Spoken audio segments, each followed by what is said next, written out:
Welcome to A Christian in the World of Texts, where commitment to Christian orthodoxy meets open, serious scholarship. Here we explore the Bible, literary art, and world literature with curiosity, depth, and passion. This video is an addition to my previous video titled How Meaning Begins, Genesis 1:1-5 Explained. In that video, I presented a semiotic view of the first 5 verses of Genesis in a way that's simple enough for non-experts to follow. To watch that video, you can click the link above. In this video, I will give a brief presentation of the main sign models in semiotics in a more academic way. The first 2 models of signs were developed during the same period, in the late 19th, early 20th century. Ferdinand de Saussure in Europe, in Switzerland, and Charles Sanders Peirce in the United States developed 2 different theories of signs. And then Louis Hjelmslev, the Danish linguist, later developed another model. But if you look at the dates carefully, you will see that the first and the second person lived at the same time and were actually developing their theories at the same time. And so we will look at them first.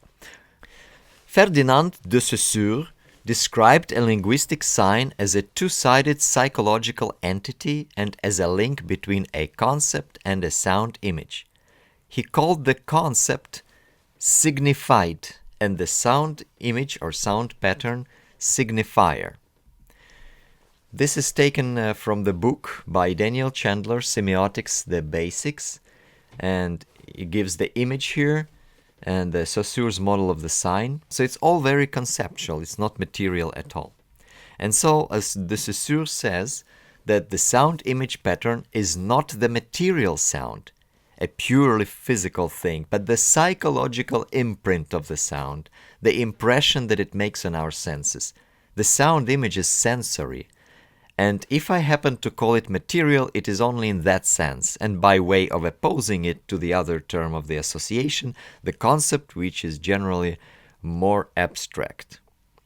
The basic description of the linguistic sign in terms of signifier and signified is Saussure's significant contribution to the study of signs. However, his description is far from perfect because he overlooks the material aspect of the linguistic sign. In practice, whenever a sign is used in a communication process, it inevitably takes a physical form, whether visible, audible, or tangible. The sign is meant to be perceived with one or more of the 5 human senses.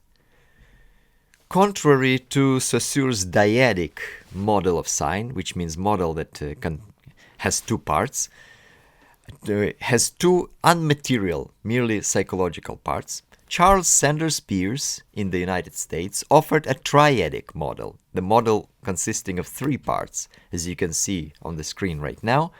So in Peirce's own words, a sign in the form of what he calls representamen is something which stands to somebody for something in some respect or capacity. It addresses somebody, that is, creates in the mind of that person an equivalent sign, or perhaps a more developed sign. That sign which it creates I call the interpretant of the first sign. The sign stands for something, its object. It stands for that object, not in all respects, but in reference to a sort of idea which I have sometimes called the ground of the representamen. The latest model, the third model that came from the Danish linguist Louis Hjelmslev, is actually the one that I prefer the most and I find the most developed. It offers the sign model with 2 planes, expression and content, each having a substance and a form. In his model, the Saussurean signifier and signified became respectively plane of expression and plane of content. And by distinguishing between substance and form on each of the planes, he came up with 4 components. In terms of a linguistic sign, these components may be understood in the following way. I'll go one by one. So first, the substance of expression. It is the way a sign materializes in each case, such as individual pronunciation or spelling.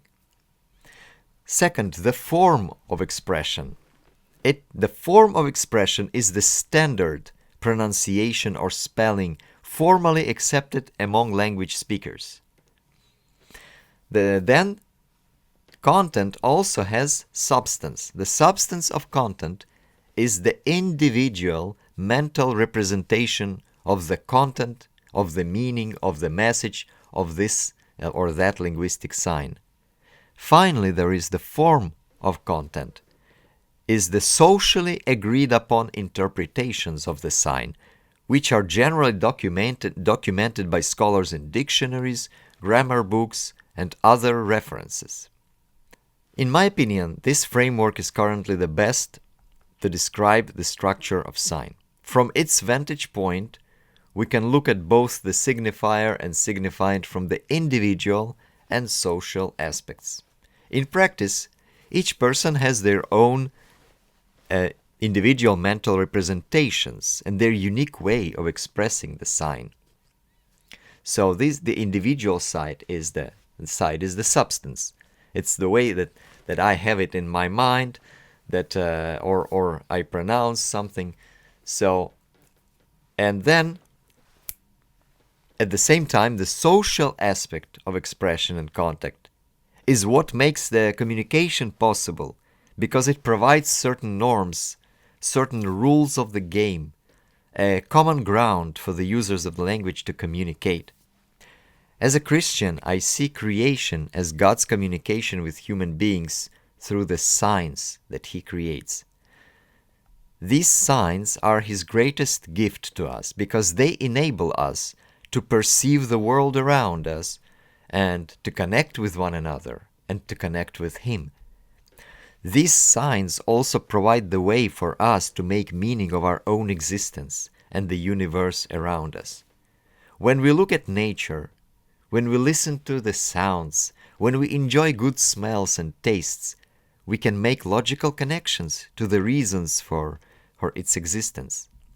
Psalm 19 expresses the semiotics of creation in the words, "The heavens declare the glory of God. The skies proclaim the work of His hands." So to put it in this framework, Hjelmslev's framework that I've just discussed, is our universe, semiotically, it stands for something else. So when we look at the universe, when we hear it, when we perceive it, we can see what's behind it. And behind it is God's thoughts and God's plans and thoughts and design of the one who created everything. The universe is a sign created by God to convey certain messages to us as beings created in His image.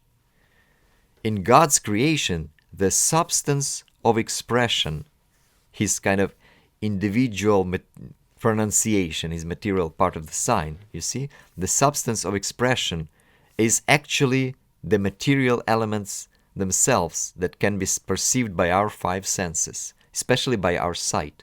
Like when we look at heavens, we actually see what He creates.